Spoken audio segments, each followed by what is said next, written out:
Most people use a granny knot. What do you do? I use a square. Either way, the very first, the general first step of tying shoes is we do the cross, right? And we go like that, okay? When we're suturing, that is called one throw. I have done one throw. You need a minimum of 2 throws to make one knot, okay?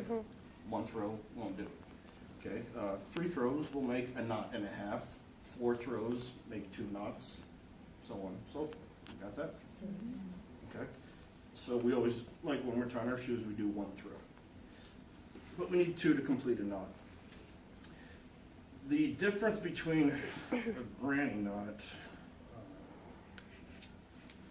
stay here for a second. Difference between a granny knot is easier to see with these different colors. Okay, when I'm closing this down, and this is a granny, okay?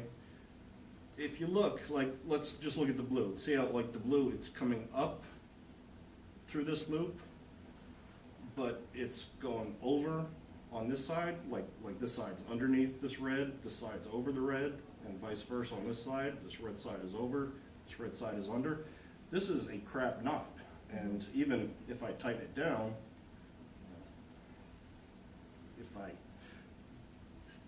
almost tighten it, let's just say, if I almost tighten it, usually a granny will slip, okay? The only difference between a granny and a square knot is which side these sutures go for your next throw, okay? This, I believe, okay, so this is a square knot. Now look at the difference, okay? This, both of the blues are underneath, okay? Like both of the reds are over, and you can see how these are, they're like connecting to each other, okay? And even from here, I could just pull on any one of these and it only gets tighter. It only gets tighter. So square knots are solid knots that have a very symmetrical appearance. Just like the slide up there shows, just follow one of the colors, how they go around to the other color, and basically will seal it down, versus that granny where everything's squiggled around. This is just one of those things, like I said, you just got to play with it at home. Use your shoelaces, use 2 different color ties, and when you're in surgery, things become very natural. And that's something that you'll just start to learn as you're handling surgical instruments, and it becomes very difficult to tie a granny because we only tie square knots, but that is the difference there. The other thing I want to show you is we've got the granny knot, the square knot, and then finally what's called the surgeon's knot. Okay, if I've got an area that's under a lot of tension, be tension for me for a second, okay? Pretend your fingers are retracted. Gentle tension, not crazy, okay? That's all right, just keep going. I'm trying to tie a knot, so I'm doing my first throw, okay? Sorry. You're doing fine, okay? So I'm trying it. Sorry.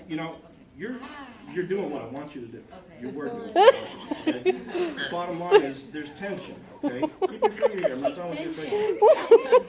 Okay? So you've seen vets do this. They're trying to do it, or they say put your finger here, hold the knot down, whatever it might be, okay? What you do with the surgeons, keep your finger in there.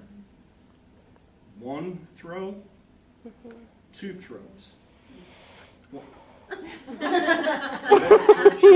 More friction. Your next knot on top of that will be just a standard square knot. Okay? But by doing the 2 throws at the bottom, you put you double the amount of friction you just put between this pull. I would assume that's harder. Yeah. It's, I'll vouch for it. so, and they do have you all